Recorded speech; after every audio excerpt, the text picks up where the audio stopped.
Assalamualaikum warahmatullahi wabarakatuh. Kesempatan kali ini saya akan menjelaskan cara kerja sistem operasi. Sebelumnya, perkenalkan, nama saya adalah Rahmat Rahman Januari Suri dari kelas 1 IF 2 dengan NPM 073524111092 atau biasa dipanggil dengan Aan. Langsung saja saya masuk kepada materinya. Sistem operasi terdapat DOS, Macintosh, Windows, dan Linux. Pertama-tama saya akan menjelaskan sistem operasi DOS. Sistem operasi DOS atau Disk Operation System adalah sistem operasi yang dirancang untuk mengelola perangkat keras komputer dan menyediakan antarmuka bagi pengguna untuk berorientasi dengan komputer.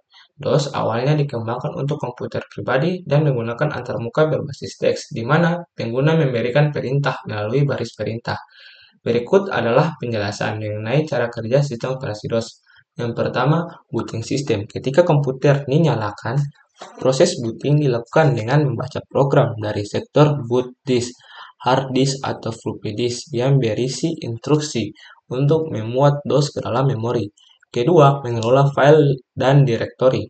DOS menggunakan sistem berbasis hierarki atau berbasis direktori dan subdirektori. Setiap file disimpan dalam direktori tertentu, dan pengguna dapat menavigasi antar direktori menggunakan perintah seperti dir, cd, dan copy, del, serta ren. Selanjutnya, ketiga yaitu manajemen memori. DOS bekerja di mode real, mode dengan akses langsung ke memori fisik. Sistem ini hanya mendukung penggunaan memori hingga 640 KB karena keterbatasan arsitektur 16 bit yang digunakan. Keempat, manajemen perangkat input-output. DOS mengelola perangkat keras komputer melalui driver perangkat yang diinstal, misalnya untuk keyboard, monitor, printer, dan disk drive. Kelima, eksekusi program.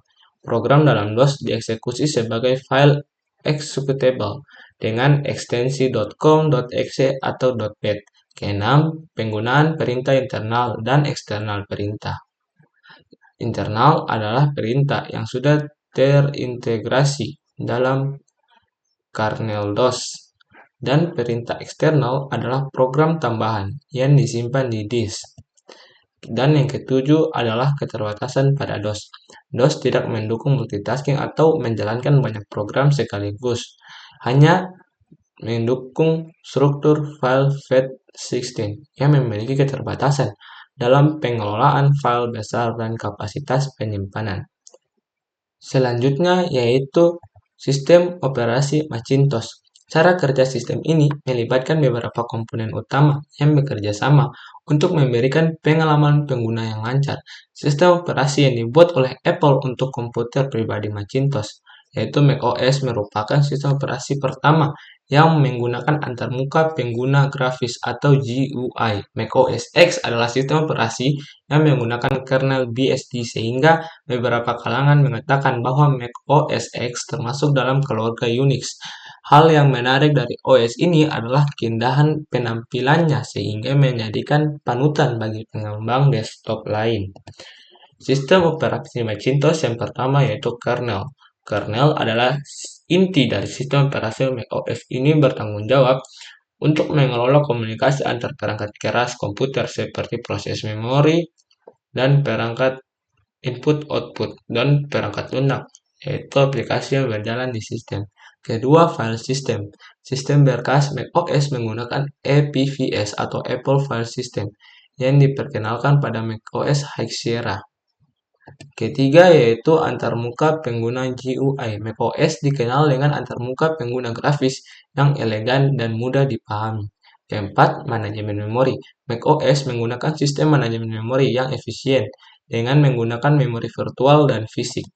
Kelima, keamanan dan privasi. Sistem macOS sangat berfokus pada keamanan dengan beberapa lapisan perlindungan seperti Gatekeeper, Xprotect, Sistem Integrity Protection atau SIP, dan sandboxing. Keenam, aplikasi bawaan. macOS hadir dengan berbagai aplikasi bawaan yang memungkinkan pengguna melakukan berbagai tugas seperti Safari, Mail, foto, musik, dan kalender. Integrasi dengan ekosistem Apple. macOS memiliki integrasi yang kuat dengan perangkat lain di ekosistem Apple seperti iPhone, iPad, dan Apple Watch. Ke-8, manajemen perangkat keras. macOS sangat dioptimalkan untuk perangkat keras Apple. Sistem operasi ini menggunakan driver yang dibuat khusus untuk mendukung komponen Mac seperti trackpad, kamera, dan speaker yang menjamin kinerja yang efisien dan pengalaman pengguna yang lebih baik. Selanjutnya, sistem operasi Windows. Windows adalah sistem operasi yang dikembangkan oleh Microsoft. Sistem operasi ini berfungsi sebagai penghubung antara perangkat keras, hardware, komputer, dan perangkat lunak software, memungkinkan pengguna untuk mengoperasikan komputer dengan cara yang lebih mudah melalui antarmuka grafis, Graphical User Interface atau GUI. Windows memungkinkan pengguna untuk menjalankan program, mengelola file, dan berorientasi dengan perangkat keras seperti printer, mouse, keyboard, dan perangkat lainnya.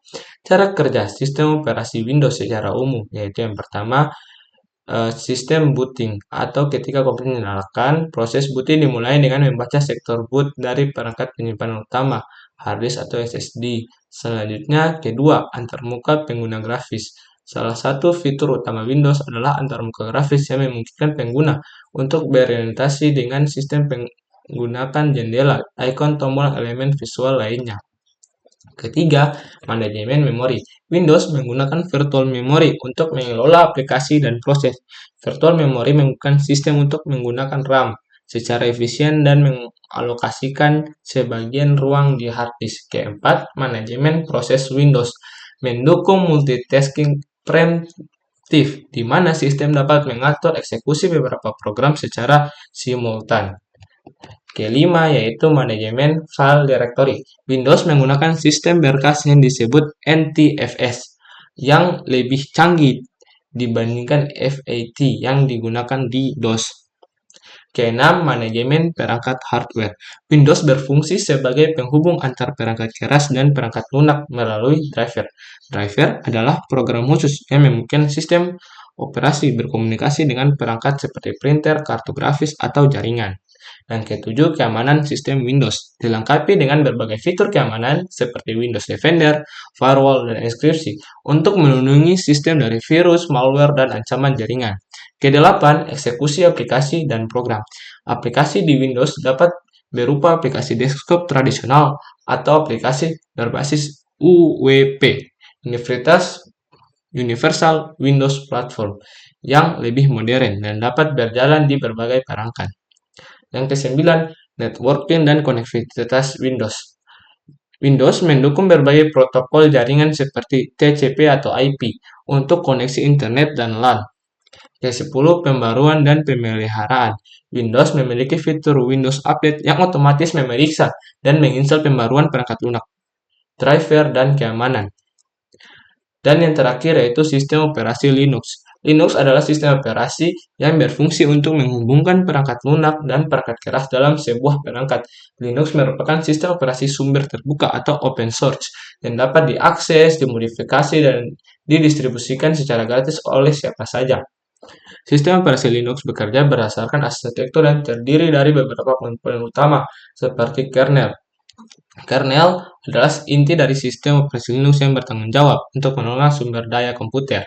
Kedua, sistem berkas atau file system. Sistem berkas adalah struktur yang digunakan untuk menyimpan, mengatur, dan mengambil data dalam perangkat penyimpanan seperti hard drive. Ketiga, shell adalah antarmuka pengguna yang memungkinkan pengguna untuk berinteraksi dengan sistem operasi melalui perintah teks. Keempat, proses manajemen. Setiap aplikasi atau program yang berjalan di Linux disebut sebagai proses. Kernel mengatur setiap proses, memastikan mereka berjalan dengan efisien tanpa saling mengganggu. Kelima, manajemen memori. Kernel mengatur penggunaan memori RAM di sistem untuk memastikan setiap proses mendapatkan alokasi memori yang dibutuhkan. Keenam, device driver. Device driver adalah perangkat lunak yang bertindak sebagai penghubung antara kernel dan perangkat keras. Ketujuh, keamanan dan izin akses. Linux mengimplementasikan model keamanan berbasis pengguna dan grup yang mengatur hak akses ke file dan sistem. Kedelapan, sistem call interface. Sistem operasi Linux menyediakan sekumpulan sistem penggunaan panggilan atau sistem calls yang digunakan oleh program untuk berinteraksi dengan kernel. Ketujuh, daemon. Daemon adalah program yang berjalan di latar belakang dan biasanya menangani tugas-tugas sistem yang penting. Ke-10, package manager. Package Manager adalah sistem yang mengelola perangkat lunak di Linux. Contohnya seperti apt atau Debian or Ubuntu, Umrel, Rel atau CentOS, dan Pacman atau Arch. Oke, mungkin sekian sedikit penjelasan singkat mengenai sistem-sistem operasi yang ada. Lebih dan kurangnya saya mohon maaf. Terima kasih. Wassalamualaikum warahmatullahi wabarakatuh.